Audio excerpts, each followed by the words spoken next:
Hello, everybody, and welcome to another week of .p's Tryhard Tuesdays, where we all learn to try a little bit harder. I am your host, the Grand Wazoo, and sitting here with me is a man we've all come to know and love, none other than the Grandmaster Flubb. How's it going, man? It's going pretty good, man. I always love your introductions. It's an honor. It's an honor. Let's get ready to rumble, baby. That's how I feel. You're like that guy who just gets paid $50,000 to show up and yell that. That's the dream job, right? You just to yell shit, you get that money. I get paid to talk about things I don't know, and by get paid, I mean they give me saltine crackers occasionally to eat for dinner. I'm a poor podcaster. It's an interesting time to be a podcaster about this game that we play, Dota 2. We just found out that we will be having a Boston major. This is something that has kind of taken everyone by surprise because everyone who was theory crafting about where it might be never thought it would be in the States. Of course, the International is held in Seattle and at the Key Arena, of course. And we're looking that the Boston Arena is going to be a much smaller venue with a much smaller capacity for people. It's the Wing Arena. I don't know if I'm saying that right. I assume. But it's going to be interesting. They've released other such information about the tournament that it's going to be like a single elimination, right, or something like that. Like you go into the brackets and then you can just lose. I'm not sure, but I know there's been some sort of uproar. This announcement was just made an hour ago, so I haven't really had time to look into it. But it's an interesting concept to think that Valve is trying to slim down their tournament format and the event itself and keep a major in the States. I never thought they would. What do you think of it, Flubb? Yeah, I think I'm happy. Like the potential of me going there is much greater in that situation. Once again, you kind of hit on it that we are not like super flush with cash. We are just the beginning. Well, we aren't the beginning, but we are the poor podcasters as of now. Yeah, there's something romantic about it, and I think that's why I say stuff like that, but it's definitely interesting. We're going to be able to actually send someone to the Boston Major, we think, so we'll be able to provide content there, and yes. So that's nice. I mean, it's harder to get over to China or wherever, but if we can find a way to get a man on the inside from here, I mean, you start to feel a lot less like a poor man because it's just like bringing the content to you guys. But what do you think of Boston as a location for the tournament? And did you ever think that they'd do a major, right after the International in the States? Yeah, that's what's so surprising is like, I mean, how many months? It's only been like 2 months, right now. Yep. I mean, that's a quick turnaround, especially to still stay in the States. After they've already established these majors as kind of more global events that are supposed to be a global, like something that you can give to other people that's like the International, but then you have your kind of crown jewel later on. Right. It kind of makes me wonder, though, if they're going to do that, then is it possible that they're going to have a International elsewhere next year?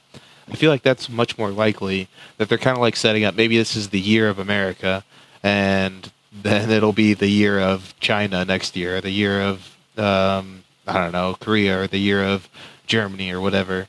I think a lot of it's the comfort factor for Valve being out of Bellevue, that they can just kind of manage the event from their homes and stuff and don't have to travel and all that.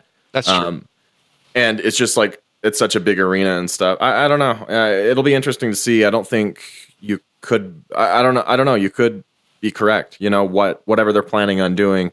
One thing is for certain is they're trying to minimize that the tournament, like they're trying to distinguish, not minimize the difference, but show that the International is a huge, large tournament with a huge prize pool, whereas these are going to be smaller kind of circuit stop tournaments that give less prize pool, but a ton of prestige.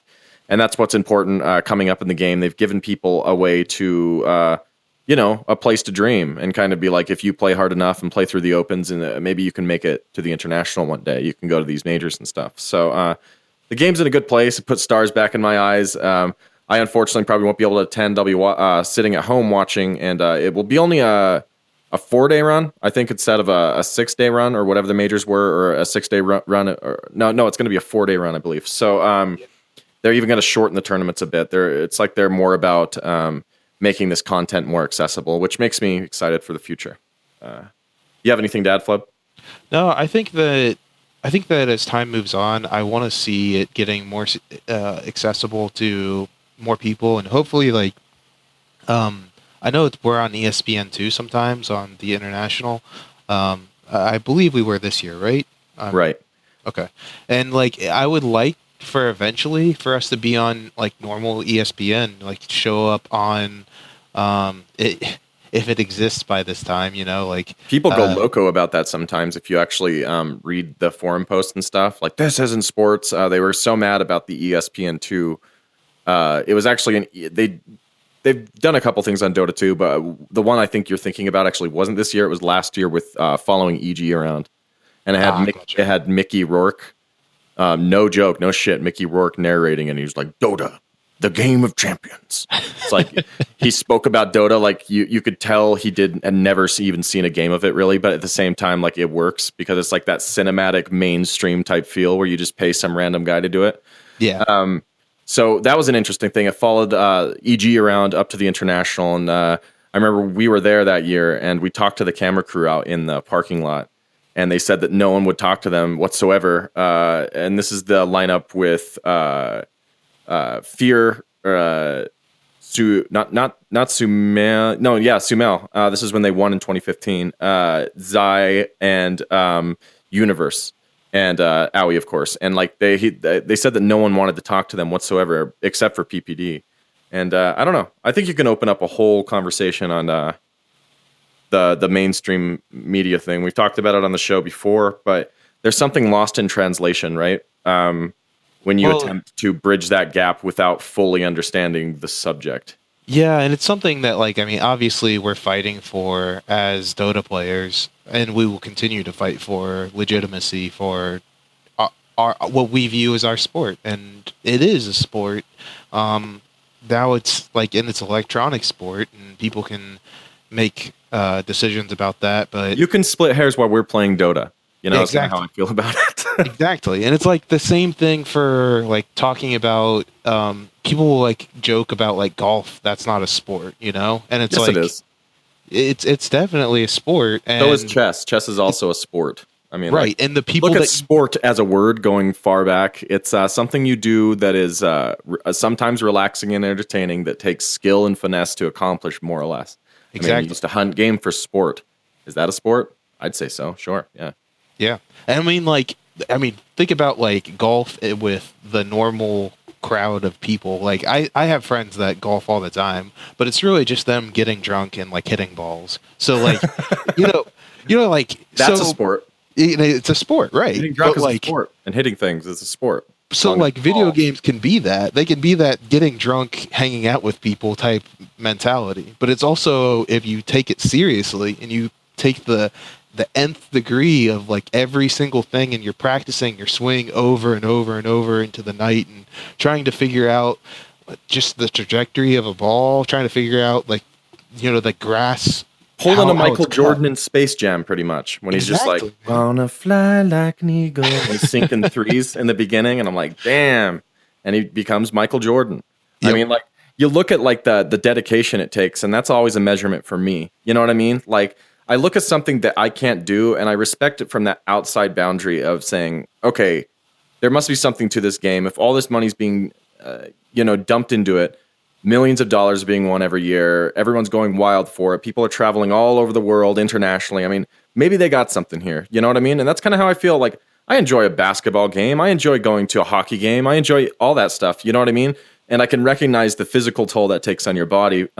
With Dota, it's interesting because the physical toll is like natural age, just like those sports, but it's like in how quickly you can make these micro reactions. And yep.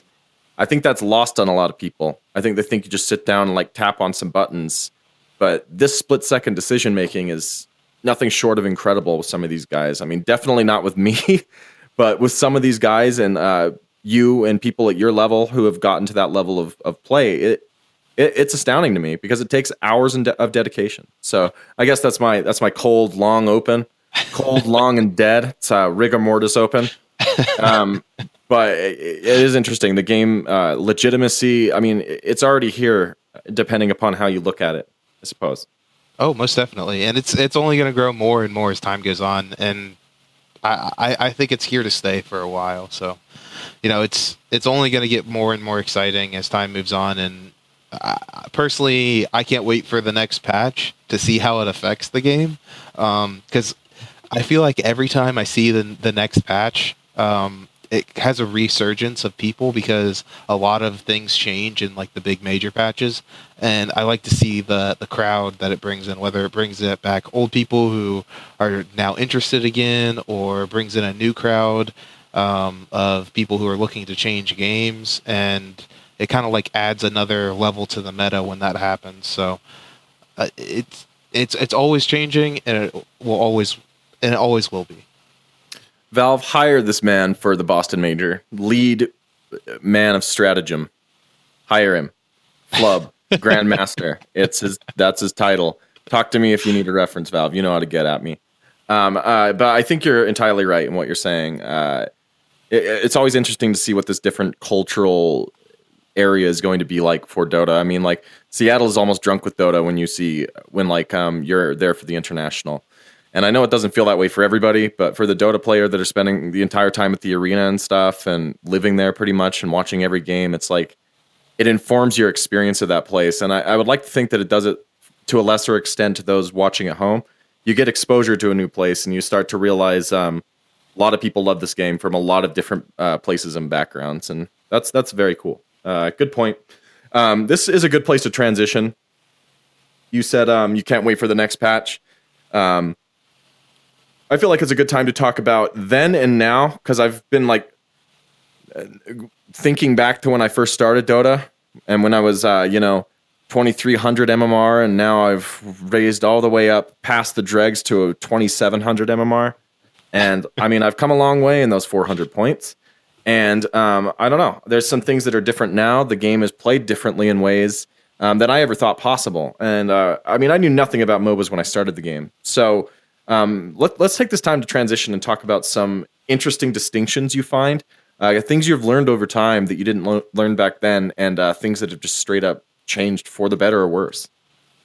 Yeah, so I mean, there's so much that you can talk about with how this game has changed. It didn't start as something that was anywhere near what it started as.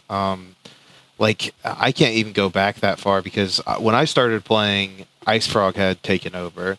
And I mean, people who have gone back further than me and played with Gensu when he was in charge of it, like the game has morphed and mutated and changed. It's like almost like an evolutionary process, because there's been certain things. Certainly is one. Can you give us a little bit of background on Gensu before you move on? I don't really know. What does he do now? So he actually went into League of Legends, and that's why people have that clash between League of Legends and Dota 2 being like truly what Dota is, because Gensu went over to League of Legends and kind of created a whole new idea in a process that, I mean, he still worked with Riot, and it was still based on their Riot engineers and how they wanted to proceed with the product. But Gensu helped them on the ground level, and if I'm not mistaken, I'm pretty sure he's still helping today. I still think he has like some creative design over it. Interesting dichotomy there. I mean, I did know that once you told me. I just had forgotten, I suppose. But Ice Frog, I mean, arguably the better developer in ways. You know what I mean? Like, he's just looking at the games. I mean, that's why I play Dota 2, right? Is because I like the direction of the game, the art direction, etc. But tell us a little bit more about, was the game very unrefined when Ice Frog took over? What was, like, did you ever think it would be a game that would win millions of dollars? No, never. I mean, you got to remember, like, a lot of people forget its humble beginnings of, it was a Warcraft 3 custom game. Like, through and through, it was one of those games that you would play. The people as old as me will remember, like Footman. That was a incredibly popular game. That had just as much backing behind it as Dota. And there's like Angel Arena. There was like the Tower TDs that came out. defensive games, tower defense games. This is a micro example of this evolutionary process you're talking about as well, is these small things popping up due to this other game, and it's like, may the fittest survive, you know what I mean? And not necessarily the best game, because Dota maybe might not have been at the time, but it has grown into a powerhouse. So like, what other, like, how was it compared to those Footman games? Was it equally engaging? I mean, way more engaging? Well, the thing is like when it first started, it was pretty crazy, and I didn't actually get to like play it that much because it wasn't that much fun in my opinion. Because like it wasn't really as fleshed out. There's a lot of inaccuracies. I believe there was tomes at one point when Gensu had it, which I freaking hate tomes. You even hate them in the current iteration? Well, they're a little bit different in the current iteration. So there's a then and now. Ding! I'm going to do that every time we get one. Tomes. So it was in the game earlier on, and then they were reintroduced later on in Dota 2, right? So the tomes were basically a process that existed in Warcraft 3, where there was an experience tome, strength tome, agility tome, and intelligence tome. That's too many tomes. Tomes. But they had no time limits.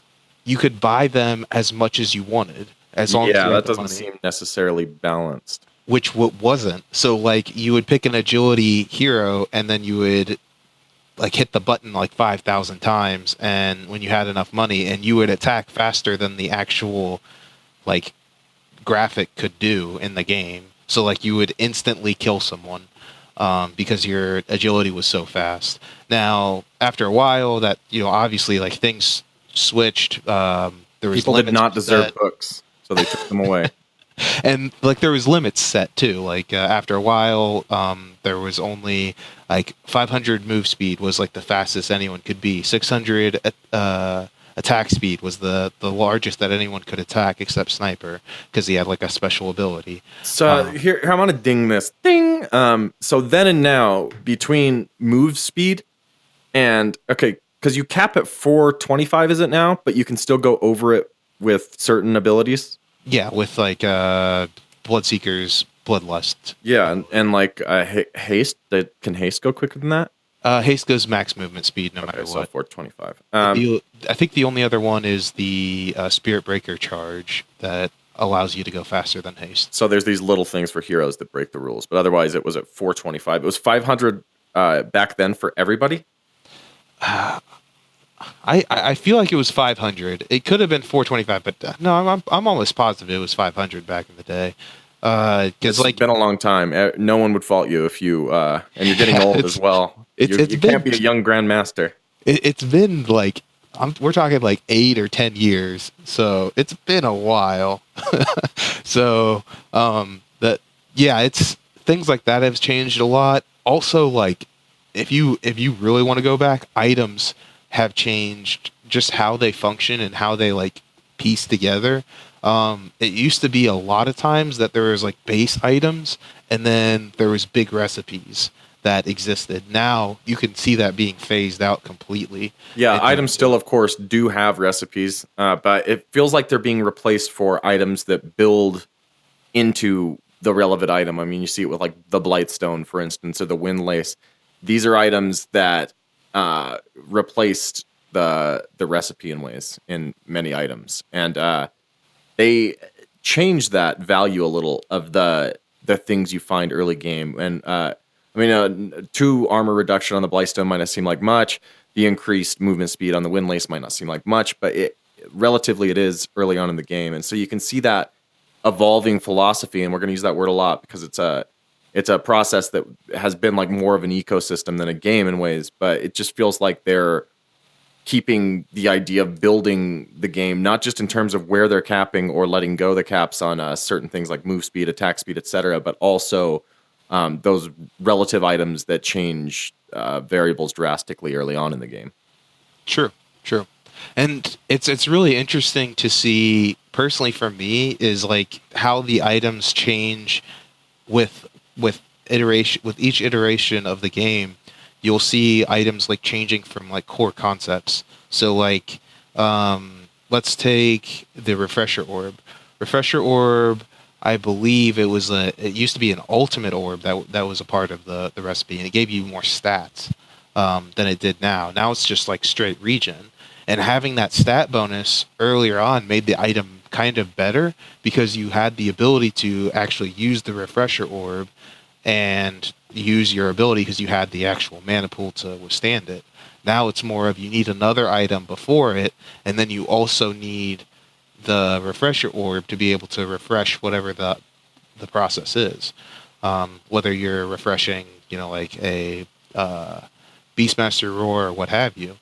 And that's really interesting from my perspective to see that they're changing items to a point of this item is built for this particular reason instead of being a general good item overall. And then they create items that have like better stat bonuses as time goes on, kind of like Dragonlance, like we talked about last week, that also have like a special ability that adds new to the game, but that kind of like even out your character in the beginning. And then in terms of stats, yeah, it becomes a stat heavy item that also has an interesting bonus that is kind of a hybrid of other concepts found in the game. Yeah. And yeah, that's a great way to put it. Yeah, that's very interesting. So moving on, after Ice Frog took over, like how long did you play Dota 1 for?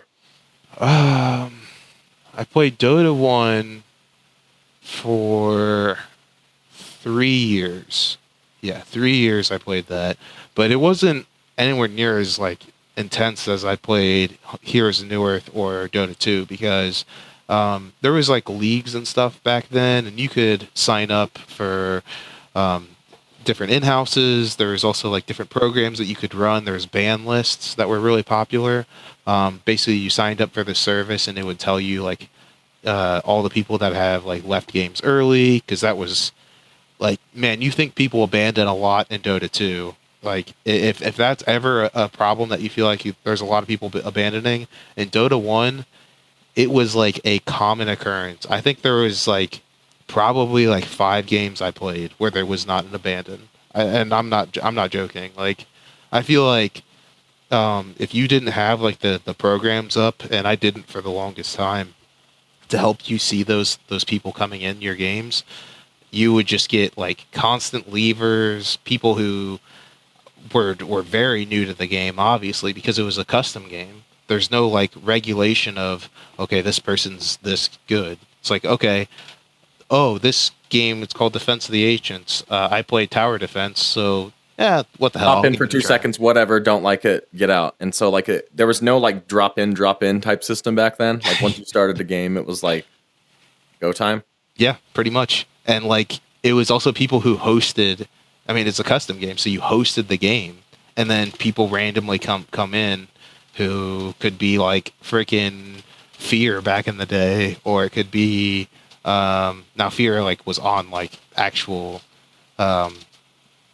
gaming like leagues and stuff, so like you wouldn't run into Fear unless you were on that, but you could run into potentially like Fear to someone who's like brand new at the game, or the biggest troll in the world. Doesn't matter because there was no regulating it because it was a custom game. And we think we have a bad now. Ding! It was way, way, way, way, way worse back then. And probably people built stupid shit too all the time, right? Oh yeah, and people argued about it like constantly, man. There was no like true, like there was people who tried to talk about, okay, this is the way that you build it correctly, but there was no like hierarchy system that said this is how it builds, these are the statistics behind it, stuff like that. Well, that's available in Dota 2. It was more of like, okay, this probably makes sense because it kind of goes along with the hero. Like, man, I remember people building Battle Fury on Magnus. Like that was a true Ouch, thing that hurts people my did, soul. like all the time, and like people still can do it today because like the cleave, but like people thought, he has the cleave ability, let's add more cleave on top of that. he needs health, he needs health regen, he needs mana regen. All right, ding, that still happens. Like people still have that mindset in Dota 2. Like you'll see so many people like have a blink and still get blink dagger and dumb shit, and like double blink, and it's like That still happens, but like it's funny to look back at that and say, wow, how dumb was I back then that I thought that, Night Stalker needed to get like freaking, I don't know. The Night Stalker's a bad example. The Night Stalker can get anything he wants, but getting a Witch Doctor, a shadow blading witch doctor before it had the potential to be able to shadow blade with ultimate going. People would like use that to gank. Or, like everyone would build shadow blade because they want the gank potential. Which it didn't matter who you were or anything like that. No, not at all. There's a lot of times that like items that I was just like, oh, this helps me like be a pub stomper, so I'm gonna buy that.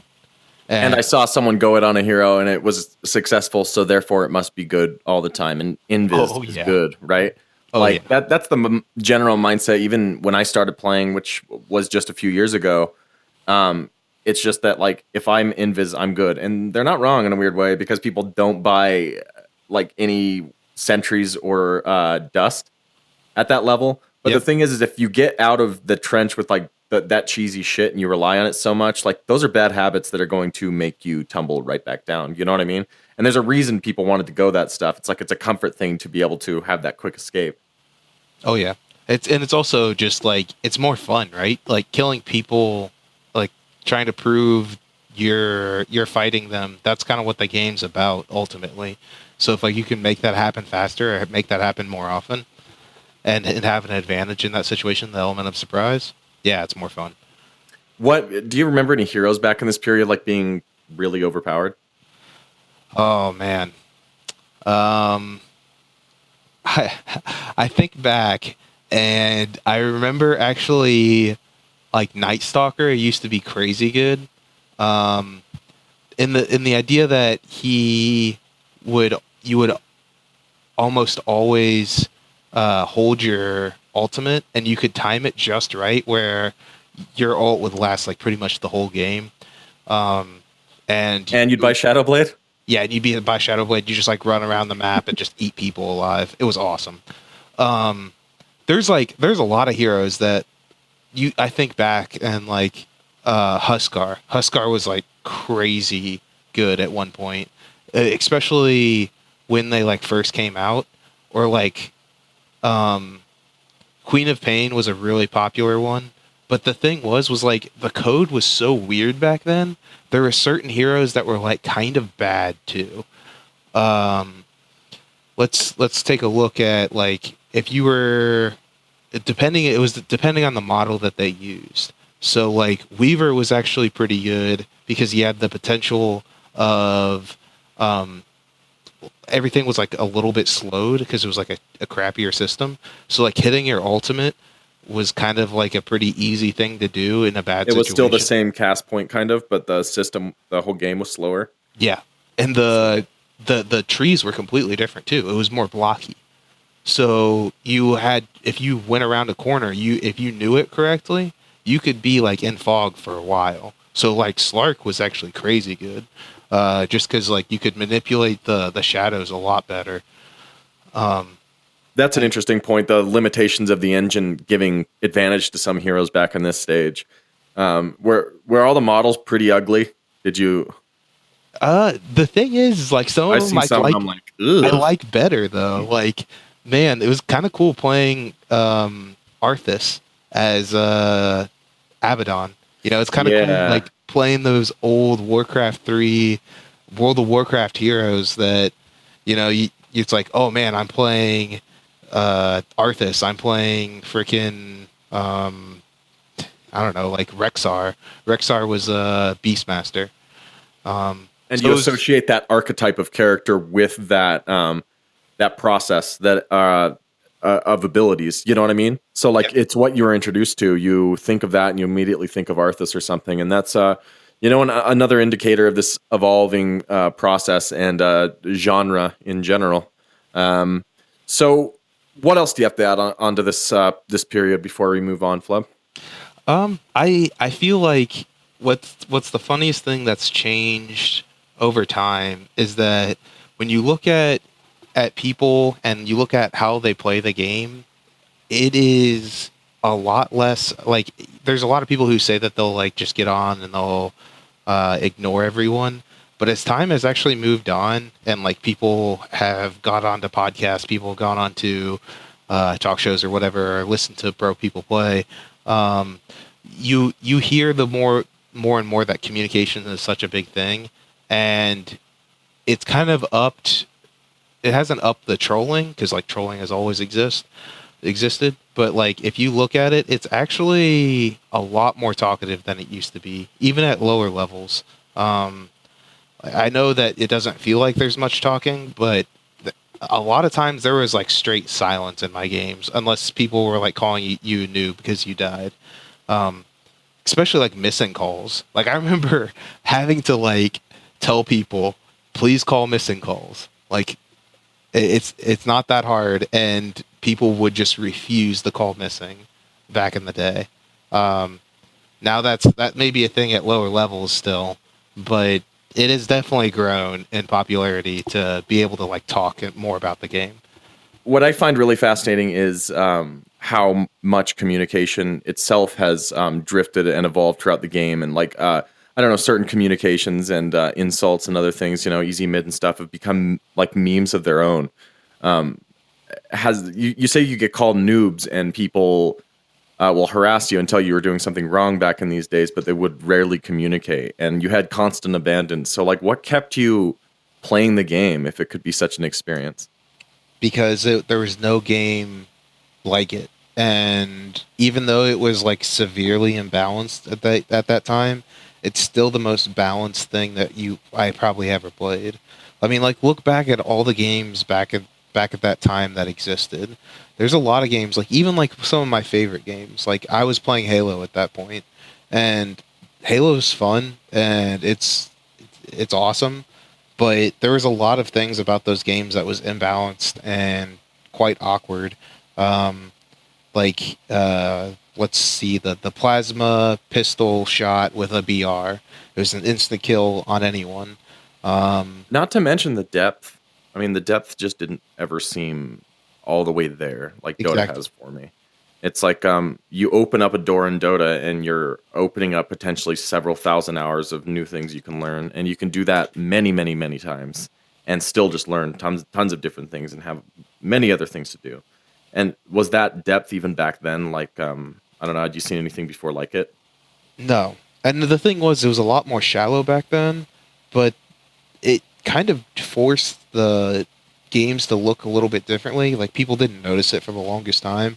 But after people started to pick up the idea, it kind of brought forth a lot of new things. I mean, if you look at Overwatch, for example, I feel like Overwatch has taken so much from this genre that pretty much was founded on Dota as being its original host of content. And it was Blizzard saying, nah, we can do one too. Like, you haven't knocked us down yet, just by taking our sweet, precious Dotskis. Well, the thing is like, that's what HOTS was, right? And then they realized, oh, crap, while this game is much easier and a lot of people can play it, it's still not as, like, engaging, and we're not, like, pulling anyone off of that revenue.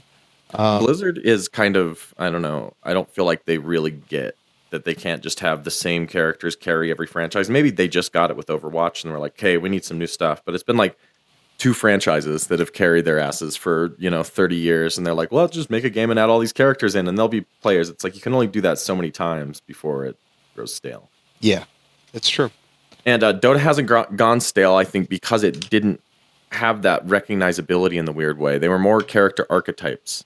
And sure, they were inspired by these different types of heroes in Warcraft and different inspirations from different Blizzard games, etc., and other things from RTS games. Well, it's also inspiration from pop culture. There's anime references like Lena Inverse. That's an actual anime TV show character. There's different things in folklore. There's mythology with Zeus. I mean, it's a cultural evolutionary matchup of many different, pieces. of many different places, and that's what makes it so intoxicating to so many different people, I think. Yeah, most definitely. And it's kind of when worlds clash, that's like the most interesting content, in my opinion. So, okay, we're not going to talk about your Han time too much. We talked about it a bit. Let's talk about towards the end of your Dota 1 playing career. Where were you developing as a player? How good would you consider yourself back in that time? I would say, see, like, this is before anyone like helped me out or anything. I would say I was probably like a 1.5 MMR player, maybe, like at that point. Because like There's hope for us all. there is hope for you all. Like, you guys, the thing is that people don't realize, like, there wasn't a lot of help back then. Like, yeah, you could surf forums, you could get certain ideas for concepts and get different things done, but if you're talking about like general progress and like understanding what needs to be done within a game, I developed so many bad habits by being that old of a player and holding on to old like ways of doing things. You're kind of like institutionalized in that type of Dota thinking.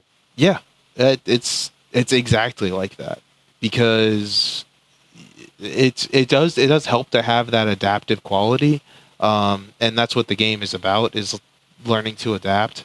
And but at the same time, there's certain things that you, as a player, I feel like I want to have still exist, because it was so much fun back when that was really good, and you don't want to lose hope on that idea, that reminiscent time, because after a while, like, it's like playing Pokemon again, you know? Like, for certain people, that's why Pokemon has stood the stand of time, because it reminds them of like what they were like when they were kids, and it's still like a fun and engaging experience that has some elements of RPG. And our generation, moreover, realizes that you can like something you liked as a kid, and it's not childish necessarily. I mean, are there people that play Pokemon that are childish? I'm sure, but there's people that play it that are fine too. You know what I mean? Like, it's just like, it's not an indicator of a maturity level, is what I'm trying to say. Like, what games you enjoy. Dota, I mean, it's taken from RPGs. It's taken from so much. It's a mashup of video games as much as it's a mashup of concepts. And it's like an evolutionary scattershot of so many different things that there's truly something for everybody. And when I was trying to get Roland and Cyphus to play Dota years ago, they just kept telling me it's not my type of game. And I said, well, you can find a hero you enjoy, and it would be your type of game. I guarantee it. And through enjoying that hero, you would fully enjoy the game. No. For years, they told me, no. And then eventually, like, I just got them to play a simple hero and understand the game. And they did like it because there's something they could relate to it. There was some point of reference that they could grab onto and be like, yeah, this is weird and hard, and I'm dying all the time. But this was fun when I did this because this reminded me of this other game, but it's way better and way more adrenaline pumping type of thing. You know what I mean? Oh yeah. Like, there's so many, like you said, it comes from so many different things, but I feel like a lot of people that I got in to like kind of switch over to the game were a lot of WoW people who enjoyed PvPing. Like, there's so many aspects of PvPing in that game that like come across. Yes, there's PvE by attacking creeps, whether it's in jungle or in lane, but having that moment of like outmaneuvering someone with skills and abilities, there's nothing like it. And you can kind of get that same mentality in like PvP, but it's in PvP and WoW, but you're all the same level in that general PvP standpoint, unless you're like leveling through PvP, or like tweaks or whatever. But it gives you that same sense of, it's me and a team of people, and we need to figure out how to solve the problem. But instead of PvE, you're going, or even PvP, you're fighting against these other heroes constantly. The map variable doesn't change, which you often saw in every other game. If you would have told me 5 years ago, I'd be addicted to a game that the map never changes. I would have told you you're fucking crazy, because that just was something that I always, it always meant to me that a game was good if it had a ton of different maps they could rotate through, so it never got stale. And yet Dota, it's the situations. It turned I don't know, MOBAs turned the industry on their head through League of Legends, Han, whatever else. That evolutionary buildup that's given us Dota 2. I mean, it's really turned everything about the gaming industry on its head in a weird way. And sure, some of these other ideas like free to play were at play up to this point, but I don't know. I don't think anyone's done it quite like League of Legends and Dota 2 have to make boatloads of money and do it on a supposedly free to play game environment. Most definitely. They're the juggernauts of the MOBA system. Yeah, boy.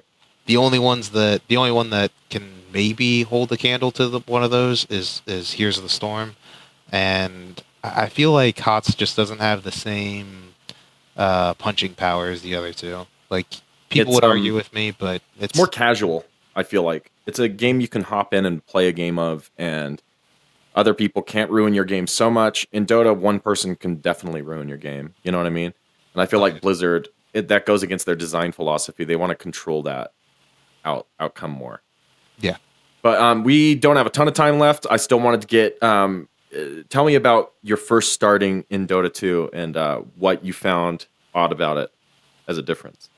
What I found odd about it was how it kind of like, so they introduced heroes that had different lifespans at different times, and they brought in the heroes that they wanted to put in at first.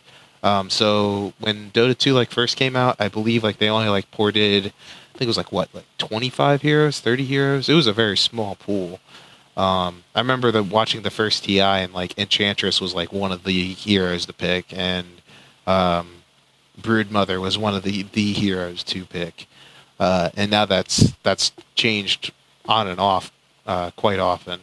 And you look at it, and it was different from Dota 1 because, Enchantress and Broodmother weren't one of the first 30 that existed in the game.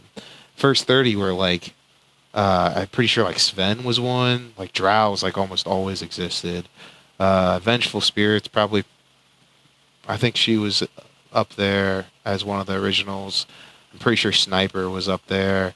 Yeah, there's this concept of it's the more general the hero, the earlier they were in the game, because they immediately came from something like the Dwarven Sniper unit or the Drow Ranger for the Night Elves. You know what I mean? Yeah. It's a direct port of that type of unit, and therefore you see them early on in the game. And I'm sure that while Valve was building the game from the ground up, that was something they took into mind as well. So what hero did you find yourself playing a lot in those days? Crystal Maiden was the one I played. The support ran strong with our Grandmaster even early on. Tell us about it. It was funny. I played I played support going over from Han, so I just naturally transferred over. I was trying to do core stuff, and I couldn't trust people, so I was all right, I'm just going back to support again. And I remember playing Crystal Maiden at the time because she was strong, and there wasn't a lot of ways to disrupt her because it was only 30 people. So when you have that low number of average, I think there was SF was one of the people, so there's people that were built in the game without stun, so it was nice to have that hero that can freezing field and then not get interrupted. And it kind of made me really enjoy supporting at that point because I never played with smokes. Because I stopped playing Dota whenever I went into Han, and that was the transitional period whenever smokes came out. So when smokes came out in Dota 2, I was like, oh my god, or they were in Dota 1, but when I moved over to Dota 2, I thought that was the most fun thing ever. I love going around and ganking people. That's what I do. That is. Where was your skill level at when you started playing support at this stage? Well, you got to remember, rank didn't exist for the first couple of years. But do you feel you gave us a 1.5K ending Dota, and I know you played Han and stuff, but I'm just trying to like, where did you consider yourself when you like started like really playing Dota 2? I would say I was at like a 3.5 level, maybe a little bit higher. Dang, so those Han years really paid off. If you want to go up in MMR and Dota, go play Han, boys and girls. No, don't suffer through that. No, suffering can lead to great things.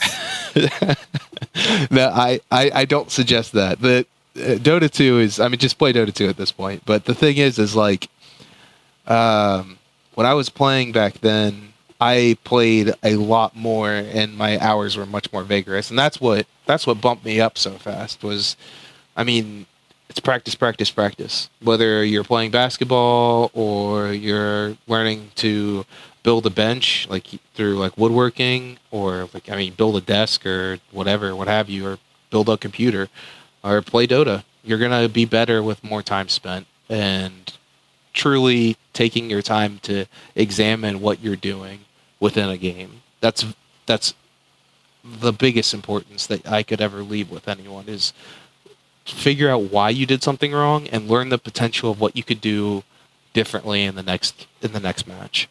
And do so with a keen and observant eye, you know? Be a student of the game, not someone who blames that these variables took place. Yeah, exactly. I mean, that's sound advice.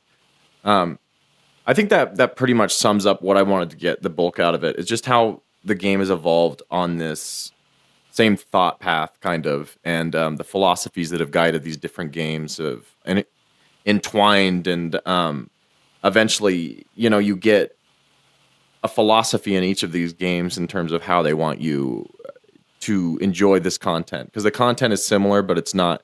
These fundamental differences make up so much, and I don't need to say them now between games, but I just mean kind of where the philosophy has taken these ideas. And it's rather interesting, Flubb. Thanks for all that. That was really fantastic. It was good to get your history. And of course, Flubb's still playing Dota, still enjoying it sometimes, most of the time, as I can tell, but we all have our ups and down times. Yeah, most of the time.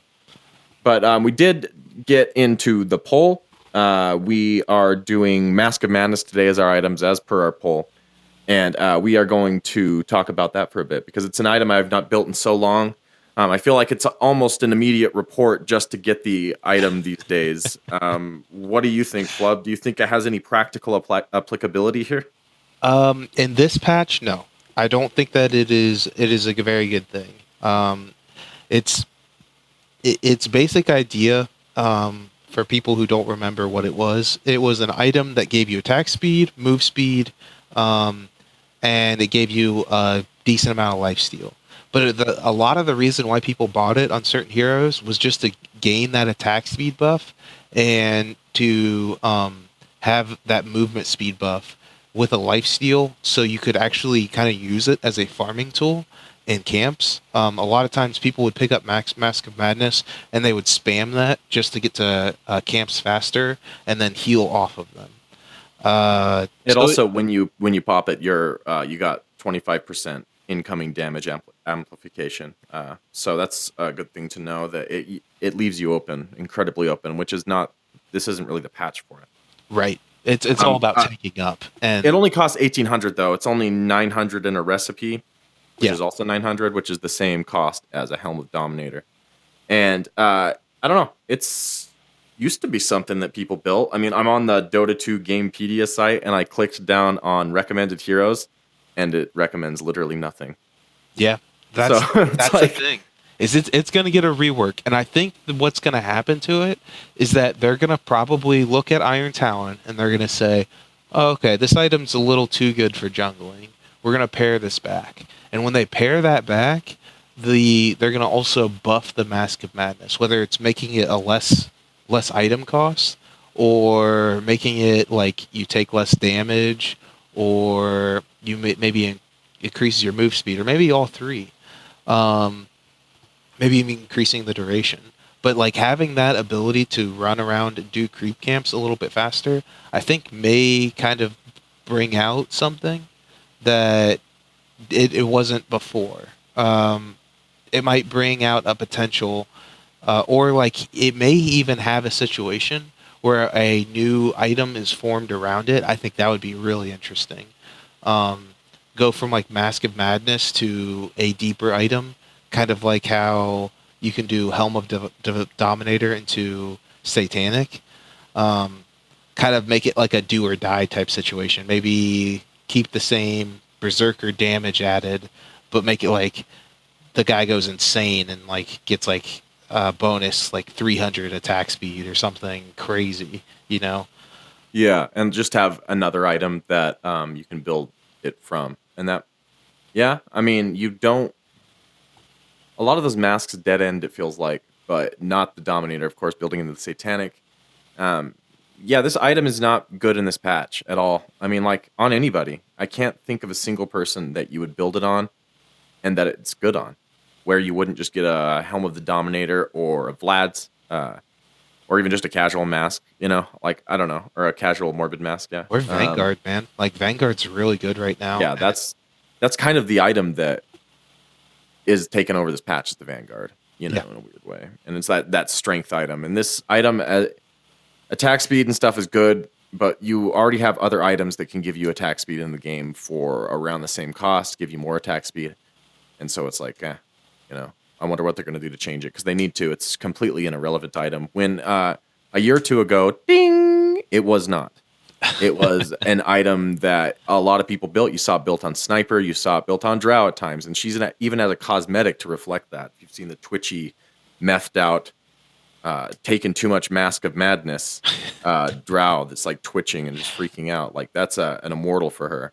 And it was built at one point because you could, like, I guess, open up quicker or something. And well, still, you see some crazy Sniper stuff a couple years ago of him like using a mask and armlet toggling, I think was the video. Yeah. And so like it was this weird thing that happened, but it wasn't ever that good. I used to build it on Sven because I was super noob and just like didn't get it, I guess. But some people still did build it back in the day. It's just, of course, not a good item anymore. But yeah, that's my then and now for the Mask of Madness. I think that's a lot. That's an interesting item. When do you first recall building that item? Did you build it in Dota 1? I built it in Dota 1 on Old Void. Because Void. That's right. Void's someone I used to build it on too. Oh, yeah. And the Chrono. Yeah, Yep. remember? Yep. Because like Void used to be a lot tankier. The percentage of just like not receiving damage that was dealt to you. And like if you have that percentage of not receiving damage, then you're ignoring the extra added damage too. It's not like a percentage base, you know? So it was actually like kind of built for that hero at that point. And I remember building it on him all the time. Now there was other heroes that I did it with too in Dota 1, but it feels like you gave the faceless one a face, and it was a match made in heaven. Let me make a correction real fast. I said you could get more attack speed from just getting a Hyperstone or something, and that's not correct. The Hyperstone only gives plus 55 attack, whereas the mask gets plus 100 when activated. But, I mean, it's 45 attack speed to not take that damage, and, I mean, you don't get the move speed as well. But well, I think it kind of goes along your train of thought, though, that, like, Moonshard gives you more, and it's still 4,000 to 1,800, though. I mean, price effective. It's somewhat price effective, but it just has too many drawbacks, right? Yeah. It does do other stuff, though, and you can eat it. So yeah, there's also that. Yeah, but that's the thing. I think that's why the item hasn't been very good, is because there's those late game options for that where you just don't need the mask. I mean, you don't need the cheap source of it because you can find that attack speed in other ways. Well, plus it takes up your slot. And, like, if you're wanting lifesteal, you still want it for the end of the game, too. So, yeah. Like, having something that, like, seriously, if it upgraded into something, I feel like it could be better. And if it was cheaper, I think that's all they would need to do to it. But there you go. Where it's at right now, just me. It's very meh. But that's all. Don't build it on anything unless the patch comes out and it's like added 600 move speed and you only take 1% extra damage, or like 600 attack speed. I don't know, but maybe they'll change it for the better. They have a tendency to rework things, and I'm pretty happy with what they do for the most part. We will be continuing our poll for next week, but we're going to be doing the Helm of the Dominator, the Armlet, and the Hood of Defiance. We wanted to rotate those back in case anyone wanted a discussion on that. Armlet's an interesting item. I have some ideas on toggling. I'm not very good at it, but I like to study it and talk about it. So we will talk about that if it gets voted. Cast your votes on Twitter. Get involved in the conversation. You can do that at .p_show for the main show account. I don't think I have too much more to go over. We have some fun things planned coming up. Check out our in-houses tomorrow, Wednesday night, and come on by. They start at 9 p.m. Eastern. You have to download our Discord and get in there so you can have comms. And then, it's always a great time. Stop by or check out the Twitch stream that we typically do. Usually someone's streaming at .ptv. And check out our YouTube content. We have a lot of reviews and such going up. Replay reviews of higher skill players doing. Fafnir's actually doing a bunch of Roland reviews, and those have been really informative and good to listen to. So give those a listen at .ptv1 on YouTube. Flubb, do you have anything else to add before we close out the show, my friend? Just where you guys can find me. Where can you find him? You guys can find me at Flubb Dota with 2 B's. Well, you don't have to actually type in 2 B's, but just the one and you'll find it. But do remember the 2 B's. Do remember the 2 B's. So at Flubb Dota, and you can tweet me there about anything that you have questions about or anything that you want to talk to me about. I'm pretty relaxed guy, and I want to be there for you guys. So if you guys have any questions, shoot me a message over Twitter. And if you want to, tell him Underlord is overpowered. Oh yeah, Underlord is not that bad. Don't listen to Ursi; he's just a fool. So he's what I do. I'm not good at Dota. I just stir up shit. He's a little overpowered. I'll give Ursi that. He's a little over. All of his abilities are very good. Yes, they are good. I do think that there's some nerfing that needs to be done to him, but it's just his aura. I feel like a lot of times people get upset about things that we had like a big Twitter argument over it online, and my concise point was I want things to be different, and I want them to have different abilities that give different availability to a hero, because I don't want to have just multiple heroes having sheep because it's the safe thing to do. I like that his pit has the availability of being different than other grips, whereas other people were very upset that it like revealed people and it goes through BKB and all this stuff, and I was like, well, grips always go through BKB, and it's a whole long argument. If you ever want to look it up, it's on Twitter, but with me and Ursi. Cool. Yeah. Everyone check that out. Follow us on Twitter, and that was at Flubb Dota for Flubb. Anything else to add, Flubb? No, if you guys want to come down on Wednesdays, obviously, Wazoo was just talking about it, and play with us in the in-house. I'm generally there every Wednesday, so you can come down and play a game with me or versus me. Please come join us, guys. The community aspect of this is a huge part of it. Lots of cool people to get to know and hang out with, play games with. Some noobs, some goods. It's just how it goes. I'm definitely on the noob camp, but want to just give some special shout outs to Growdy, Blackheart, all these people making the in-houses possible. It's a ton of work. Fafnir, Wyvrix, and everyone else casting and doing all that stuff. ZD. Also Jagushi for maintaining our subreddit. Want to thank Tom Juice for being a fantastic sound engineer and helping us out. It's increased the quality immensely. Thanks, guys, for tuning in. And remember, as always, stay hard and you stay classy.